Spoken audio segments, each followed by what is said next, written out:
The Mirror's Secret. It begins with a young woman named Alina, an artist, a dreamer. She had just moved into a quaint little apartment in the heart of the city, an old building with high ceilings and creaking wooden floors. The kind of place that whispered of forgotten stories. She wasn't rich, no, but she had something more valuable than wealth, passion. She wanted to fill those empty walls with her paintings, turn that tiny apartment into a sanctuary of color and imagination. Now, Alina had a peculiar love for old things. Antique furniture, vintage books, objects that carried a history within them. Perhaps that's what led her to that shop, the one she hadn't seen before. It was a gray evening when she stumbled upon it, tucked away in an alley she didn't remember walking down. The wooden sign above the door read, Elias and Company. Antiques. She hesitated. The kind of hesitation that isn't fear, but something deeper. As if a part of her already knew she was about to step into something unusual. The moment she pushed open the door, a bell tinkled above her, and she was greeted by the scent of dust, old books, and a faint trace of lavender. The shop was dimly lit, cluttered with relics from different eras. Tarnished candelabras, rusted pocket watches, paintings with subjects whose eyes seemed to follow her. And then, she saw it. A mirror. Not just any mirror, a tall, silver-framed one, with intricate carvings of vines and symbols she couldn't quite understand. The glass was flawless, yet somehow too deep, as if it didn't just reflect the world, but held something more. Something hidden beneath its surface. She stepped closer, her fingers brushing the cool metal of the frame. "You have a good eye." The voice startled her. She turned to see an old woman, barely 5 feet tall, with piercing blue eyes that seemed too sharp, too knowing. She wore a shawl draped over her frail shoulders, her hands folded neatly before her. Alina offering a sheepish smile. "It's beautiful. Do you know its history?" The old woman's lips curved into the faintest smirk. "Oh dear, this mirror is older than you think. It has seen more than you could ever imagine." There was something about the way she said it, not as a warning, but almost as if she was testing her. "How much?" Alina asked. A long pause. The woman studied her, as if searching for something in her face, in her eyes. Then, she nodded. Old woman said, "I'll sell it to you, but a word of caution. Mirrors do not just reflect. Sometimes they remember." Alina gave a nervous laugh, shaking her head. "You're trying to scare me." The woman didn't reply. She just smiled that knowing smile as she wrapped the transaction up. And just like that, Alina walked out of that shop, completely unaware that the mirror was already watching her. Alina brought the mirror home that evening, completely unaware of what she had invited into her life. She was tired from the move, her hands smudged with charcoal from a half-finished sketch she had been working on earlier. She placed the mirror against the wall in her bedroom, opposite her bed, right where the morning light would hit it. It was beautiful, no doubt about that. The silver frame gleamed under the dim glow of her bedside lamp, its vines twisting like they had grown from something ancient. She stood before it, tucking a loose strand of hair behind her ear, studying herself. Nothing unusual, just Alina. A little tired, but excited for this new phase of life. But then, as she turned away, she saw it. A flicker. A hesitation. Not from her, but from the reflection. It was subtle, so much so that she nearly didn't notice it. But for the briefest second, as she moved, her reflection lingered behind. She froze, her heart skipping a beat. She turned sharply, facing the mirror head-on. Her reflection did the same, perfectly synchronized, just as it should be. Alina muttering, "Must be exhaustion." Shaking her head, she waved a hand in front of the glass. Her reflection followed, no delay this time. "See? You're imagining things, Alina." She let out a small laugh, turning off the lamp and slipping under the covers. The city hummed outside, the distant sounds of traffic, a comforting lullaby. Soon she was asleep. But the mirror? It stood there, its polished surface catching the faint glow of the streetlights.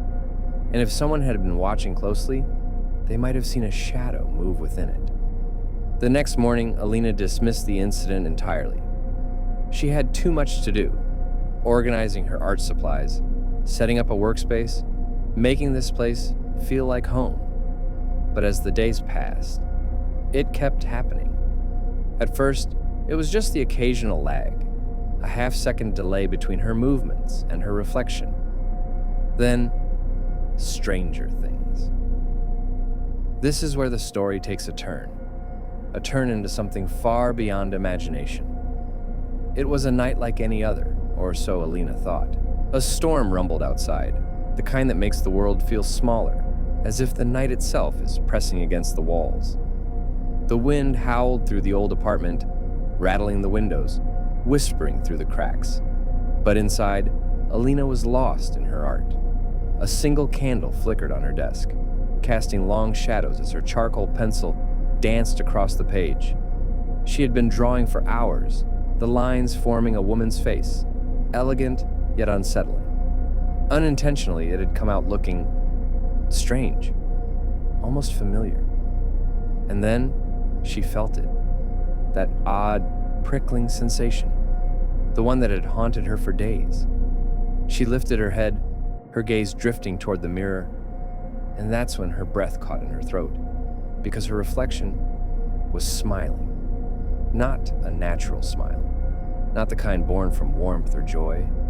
No, this was something else, something mischievous, knowing, and yet her own face remained still. Alina's blood turned to ice. She couldn't move, couldn't breathe. Her reflection, tilted its head, eyes glinting in the dim candlelight. Then, slowly, almost playfully, it raised a hand. Alina did not. And yet, the hand in the mirror moved. It lifted, reached forward, closer, until it came out. The pale fingers emerged from the glass, curling slightly as if testing the air. The silver surface of the mirror rippled like water around the wrist, distorting the reflection, bending reality itself. Alina gasped, stumbling back, the chair beneath her scraping against the floor. Alina whispering, No, this isn't real. She wanted to run. Every instinct screamed at her to flee. But her body betrayed her, because the hand, it moved too fast. Before she could blink, before she could scream, those ice-cold fingers wrapped around her wrist.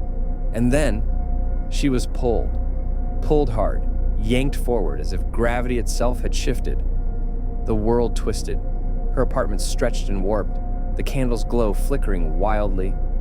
And then, with a final, breathless gasp, she was gone. The mirror stood still once more, its surface smooth, untouched. But the candle's flame flickered one last time, and then went out.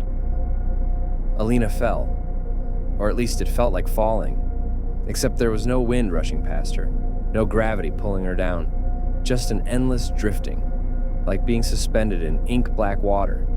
And then she landed, softly, as if the ground itself had reached up to catch her. Gasping, she pushed herself up, her hands pressing against smooth stone. But something was wrong. Everything was wrong. She was no longer in her bedroom, no longer in her world. The sky stretched above her, but it wasn't the familiar deep blue of the night. It was violet, dark, rich, and swirling, like the last traces of twilight trapped forever. Wisps of silver mist floated lazily, casting an eerie glow over the cityscape before her. Yes, her city, but not her city. Buildings stood exactly where they should. Streets stretched in familiar paths. Yet, everything was too still. The air hummed faintly, like a low whisper just at the edge of hearing. The city was abandoned, not ruined, not decayed, but untouched, as if frozen in time. Alina's breath came fast. Her mind screamed at her to move. to understand what had happened.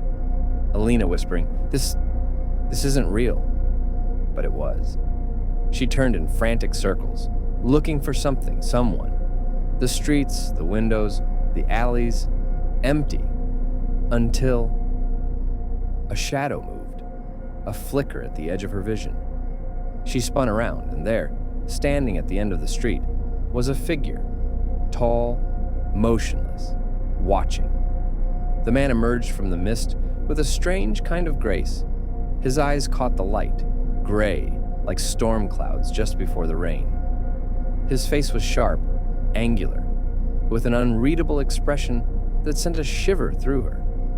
He was dressed in black, his coat long, blending into the strange twilight of this place. Alina taking a step back. Who are you? The man tilted his head slightly, as if studying her. Then, after a pause, You're new. His voice was low, smooth, carrying an ancient sort of patience. What is this place? Alina asked. He didn't answer immediately.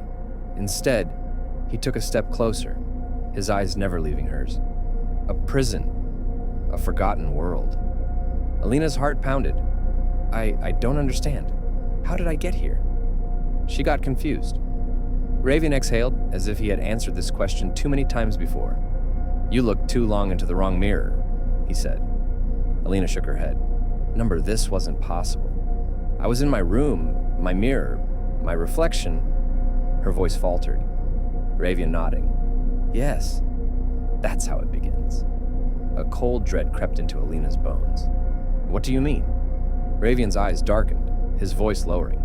You're in the reflection realm, a place between worlds where lost souls are trapped, he answered. Trapped? She repeated. Ravian glanced at the city around them. Tell me, do you see any people here? He asked. Alina looked around again, her stomach twisting.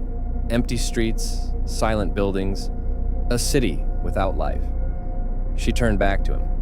Where is everyone? She asked. Ravian's jaw tightened. Gone, lost. Some forgot who they were. Some never found their way back. Her pulse quickened. Back? You mean there's a way out? Ravian's lips pressed into a thin line. Maybe. Maybe? That's not an answer. Ravian sighed, running a hand through his dark hair. It's not easy. And it's not safe. Alina felt like she couldn't breathe.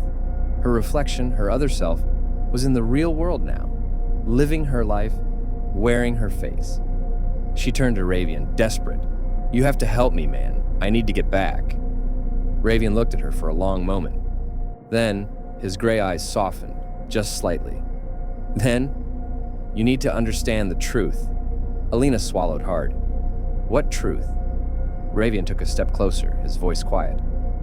The mirror you bought is one of the last glass portals, a relic from a time when sorcery still touched your world. Cursed long ago by a vengeful sorceress. Anyone who interacts too much with their reflection lets it notice them too deeply, risks being pulled into this realm. Alina felt her knees go weak. And my reflection? Ravian's expression darkened. Took your place. A silence stretched between them, heavy and suffocating. Alina's voice trembled. I need to get out. Ravian held her gaze. Then you'd better start listening, Alina. Because time was running out. And not everyone who entered the reflection realm escaped. To be continued.